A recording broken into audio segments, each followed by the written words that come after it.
You know that feeling when you're just completely wiped out, but no amount of sleep, not 8 hours, not 10, seems to even make a dent?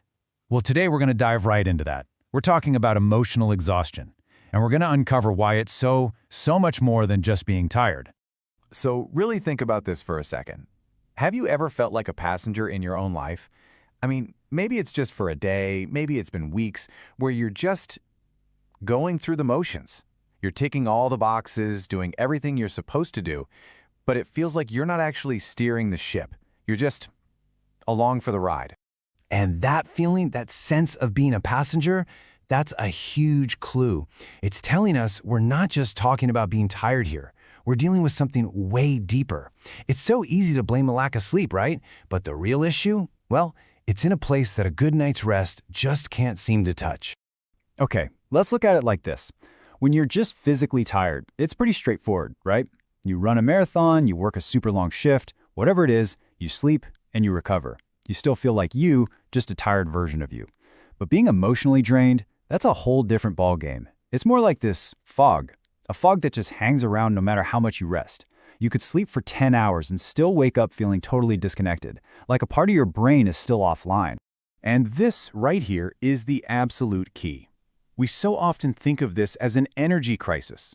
I just need more coffee. But it's not. It's a connection crisis. The exhaustion isn't just about a lack of fuel in the tank. It's from that deep feeling of being cut off from yourself, from your own experiences, your own emotions, your own life. So what happens when that connection starts to fray? Well, it can trigger something I call the autopilot trap. And look, it's a coping mechanism, it's your brain trying to protect you, but it's one that can lead us down a really tricky path. Okay, so this autopilot mode, it actually has a clinical name, depersonalization. And in a way, it makes sense, right? It's your brain's emergency brake. When everything gets to be way too overwhelming, your mind just creates distance. It's this profound, weird sense of being detached from who you are, from your own thoughts. I love this quote because it just nails the feeling perfectly. It's the sense of watching your life from the outside, like you're the audience for a movie about yourself. Think about that. You're there, but you're in the audience, not on the stage. You see what's happening, you hear the words coming out of your mouth, but that emotional feedback, it's just gone. You've become a spectator to your own life. So, what does that actually feel like on a Tuesday afternoon, right? Well, it can show up as feeling kind of robotic or numb, like you're just running a program. You might find it really hard to connect with your own emotions, not just the bad ones, but the good ones too.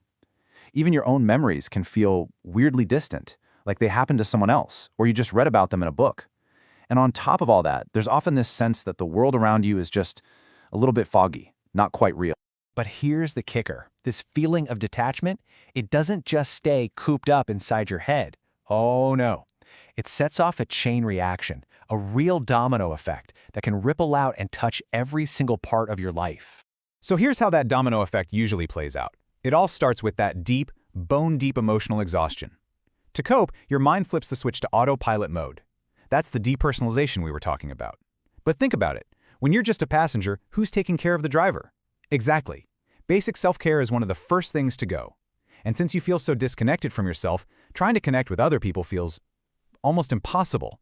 So those social connections start to fade away. And this is so important to understand. This autopilot mode, it's not a passive, neutral state. It's an active process of disengagement. It creates this nasty, vicious cycle because it actively pushes away the very things you need to recover. Things like self-care, healthy habits, and maybe most importantly, the support of the people who love you. Okay, so how do we catch this? How do we spot this happening, either in ourselves or maybe in someone we care about? Let's just break down the key warning signs right now, because honestly, just recognizing them, that's the first and most powerful step you can possibly take. All right, here they are. Let's put it all together. The 5 big ones. Number 1, you're just on autopilot, going through the motions. Number 2, you feel like an outside observer in your own life. Number 3, you're consistently neglecting basic self-care, the simple stuff. Number 4, you find yourself pulling away from friends and family. And number 5, life just feels distant, unreal, or kind of foggy. Listen, if any of that, if even one of those things sounds familiar, I want you to know something. Just having the awareness, just being able to put a name to this feeling, that is a huge step forward. Seriously. That's the moment you stop being a passenger and you start looking for the steering wheel again. So I'm going to leave you with this one last question to really think about. Look, we all use autopilot sometimes. It helps us get through a tough day. But you have to ask yourself, is your autopilot a helpful feature you use every now and then, or has it become a flashing red warning light on your dashboard?